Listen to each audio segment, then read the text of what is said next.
Hello students, today we are discussing do organism create exact copies of themselves? क्या organism उनके जैसी exact copy बनाते हैं? In the previous video we have discussed about the reproduction and the need of reproduction, and we understood reproducing organism produce offspring of their own kind. Just like baby elephant is similar to the elephant, जो baby elephant है वो elephant के जैसा है, and a mango plant is similar to the mango tree, जो mango का new plant है जो सीड से बना है वो मैंगो ट्री के सिमिलर है. So we know parents produce offspring of their own kind and we can also say parents produce similar offspring. Here parents and offspring are similar. Why they are similar? Because their body design is similar. And basically body design is due to blueprint. Body design is due to blueprint, and blueprint also have some informations. Blueprint also have some information in the form of DNA. This blueprint have information in the form of DNA. What is the full form of DNA?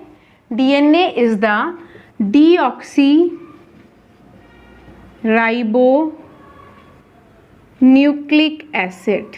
Now, where this DNA is present in our body? जो DNA है ये हमारी body में कहाँ present है? Yes, this DNA is present in our cell. Basically, we know our body is made up of many cells, and every cell has DNA in its nucleus. हमारी body बहुत सारी cell से मिलके बनी है और हर सेल के न्यूक्लियस के में डीएनए प्रेजेंट होता है. This is the structure of cell. Inside cell a nucleus is also present, and inside the nucleus here is genetic material. This is the cell membrane.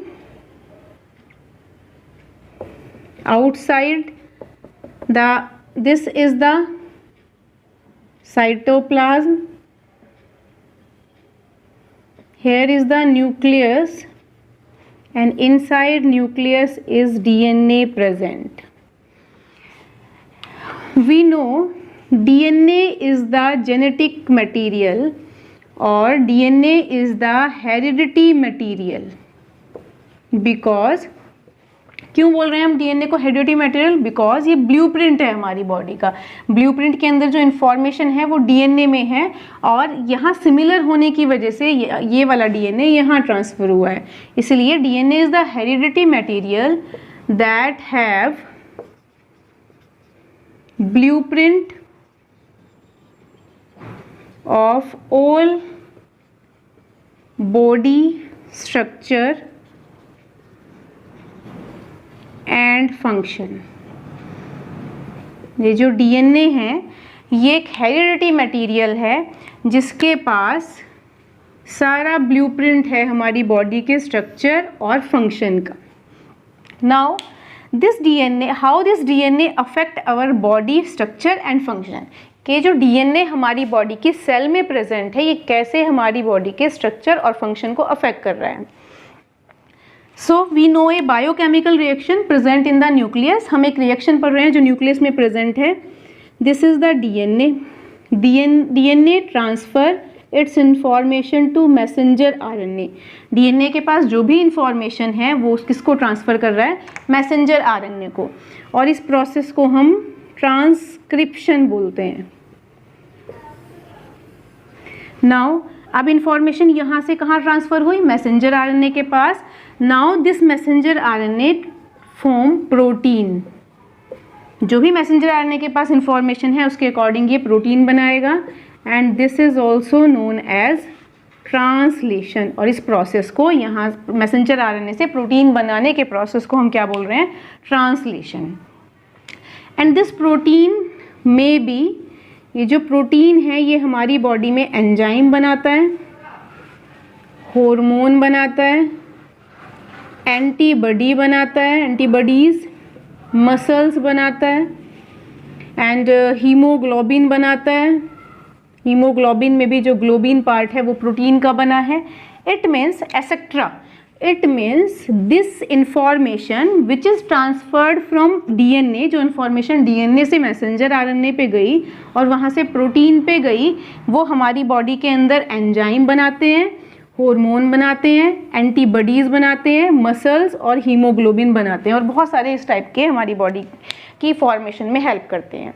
We know enzyme is salivary amylase, pepsin that control our body metabolism, जो हमारी body की metabolism को control करते हैं।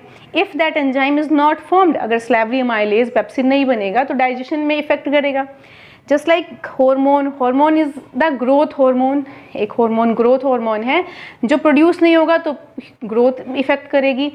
Antibodies, if antibody is not formed और altered antibody is formed, then immunity is also affect. So this DNA which have some information control all over the body. That's why जो DNA है ये हमारी पूरी body के structure और function को control कर रहा है, बिकॉज अपनी इंफॉर्मेशन मैसेंजर आरएनए के पास ट्रांसफ़र करता है, उसके बाद वो प्रोटीन के पास ट्रांसफ़र करता है। प्रोटीन हमारी बॉडी में एक मेजर रोल प्ले करते हैं अलग अलग प्रोसेस के through. That's why nucleus is also known as control centre, इसीलिए भी हम न्यूक्लियस को क्या बोल रहे हैं, कंट्रोल सेंटर बोलते हैं, बिकॉज डीएनए न्यूक्लियस के अंदर प्रेजेंट है और ये जो न्यूक्लियस है ये हमारी पूरी बॉडी को कंट्रोल करता है। इट मीन्स पेरेंट्स अपने ऑफस्प्रिंग में जो इंफॉर्मेशन ट्रांसफ़र कर रहे हैं, जो भी ब्लूप्रिंट ट्रांसफ़र कर रहे हैं in the form of DNA. It means ये जो डीएनए है ये पेरेंट्स अपने ऑफस्प्रिंग की बॉडी में ट्रांसफ़र करते हैं। सो डीएनए से डीएनए की फॉर्मेशन होती है, and then this process is formed. During this messenger RNA is formed and then protein formed. Suppose if this information is changed, अगर जो information है वो change होगी तो प्रोटीन जो बनेंगे वो भी चेंज होंगे। अगर यहाँ पर इंफॉर्मेशन चेंज हुई तो different protein would be form, and different protein will eventually form different body design. जो प्रोटीन बनेंगे वो डिफरेंट बॉडी डिज़ाइन या अल्टर्ड बॉडी डिज़ाइन प्रोड्यूस करेंगे। So most basic level is the formation of DNA from DNA. So our next topic is basic events of reproduction. Basic events of reproduction. So our next step is basic events of reproduction. And our first event is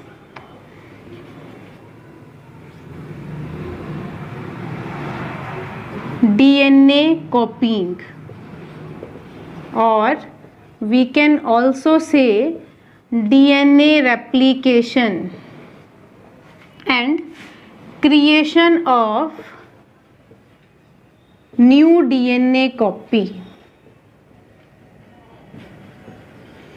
In this event, one DNA strand, this is the DNA strand which is double strand, one DNA strand is going to form two DNA strand, and in which one strand is parental and another would be newly formed, and ये जो new बना है that is due to complementary के base पे बना है। During this DNA form DNA, and जो parental due to parental जो इन्फॉर्मेशन है वो सिमिलर के चांस, जो इन्फॉर्मेशन होगी या जो डीएनए होगा वो सिमिलर डीएनए होगा। Formation of new copy of DNA from existing DNA is known as DNA copying, DNA replication and DNA duplication also. Our next event is creation of an additional cellular apparatus. This event is also, we can say, growth phase. During this period, this is the cell and here is the nucleus, this nucleus get double in the event of DNA copying. After this event, DNA copying, additional cellular apparatus would be formed because after this cell going to divide. इस process के बाद DNA double होने का main motive क्या है कि 1 cell से 2 cell बनाना. तो उस प्रोसेस के लिए हम जो सेल है वो एडिशनल सेलुलर एपेरेटस बनाएगी. जैसे यहाँ पर वी नो साइटोप्लाज्म के अंदर एंडोप्लाज्मिक रेटिकुलम है, माइटोकॉन्ड्रिया है, क्लोरोप्लास्ट होते हैं, बहुत सारे ऑर्गेनली हैं. जो 1 सेल से जब 2 सेल बनेंगे तो उनकी रिक्वायरमेंट दोनों सेल्स में होगी. और यहाँ जो बना मटेरियल ये जो हमारे ये न्यूक्लियस है इसको डिवाइड करने के लिए भी हमें एडिशनल चाहिए, जस्ट लाइक स्पिंडल फाइबर हमें चाहिए. बेसिकली हम बोल सकते हैं कि इस फेज के अंदर ग्रोथ होगी और वो ग्रोथ किस लेवल पे होगी कि 1 सेल से 2 सेल बनने के लिए जो मटेरियल हमें चाहिए, जो रिएक्शन जो मटेरियल की नीड है वो इस फेज के अंदर होगी. सो creation of additional cellular apparatus. After this, our third event is cell division.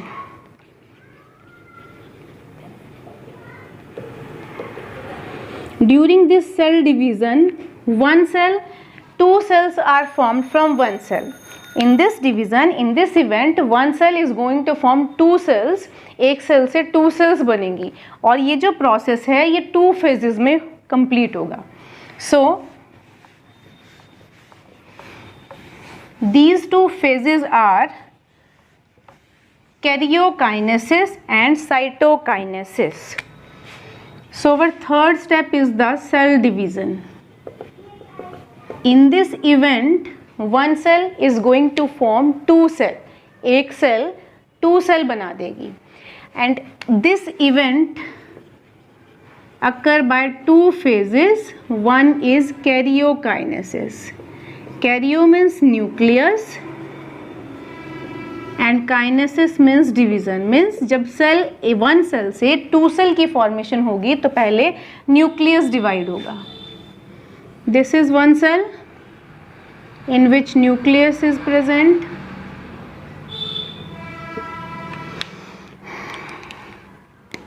Here is the genetic material in the form of chromosomes. Here is the endoplasmic reticulum, mitochondria, chloroplast, Golgi complex and many other organelles are present. During karyokinesis, this nucleus is going to be divided and this genetic material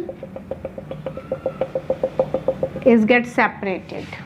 After some time this karyokinesis is completed and we will have a cell with 2 nucleus. After some time a cell with 2 nucleus. Our second phase is cytokinesis. Cyto means cytoplasm and kinesis means division. Means in this phase cytoplasm is going to be divided and ultimately we will have 2 cells. इस phase में क्या होगा, ये जो cytoplasm है ये divide होना start कर देगा और अल्टीमेटली धीरे धीरे कंबाइन होके हमारे पास क्या बन जाएंगी, 2 सेल्स की फॉर्मेशन हो जाएगी. 2 cells with separate nuclei and organelles. हमारे पास 2 सेल्स बनेंगी जिसके अंदर 2 न्यूक्लियस, जिसमें एक कंप्लीट सेल है. यहाँ पर genetic material, this is the cell membrane, cytoplasm and the nucleus. So we have 1 cell and now after cell division we have 2 cells. Now the question is the cell similar to the, is the cell identical to the parent cell? ये जो cell हैं ये parent cell के identical हैं? Is no, but these cells are to be similar. ये sales parent cell के similar हैं. What is the reason behind? Replication is not error free process. Replication एक एरर फ्री प्रोसेस नहीं है। ऐसा नहीं है कि रेप्लिकेशन बिल्कुल एग्जैक्टली में जो एक डीएनए है वो डीएनए की कॉपी बिल्कुल उसके आइडेंटिकल होगी, बट एक बायोकेमिकल रिएक्शन है, सेल के अंदर हो रही है, तो इट में बी पॉसिबिलिटी है कि कुछ चेंजेस उस पर हो जाएं, और if changes present in this cell, if changes occur, then these two cells are not identical to the parent cell। अगर changes हुए हैं तो ये जो दोनों सेल हैं ये आइडेंटिकल नहीं है पेरेंट्स के।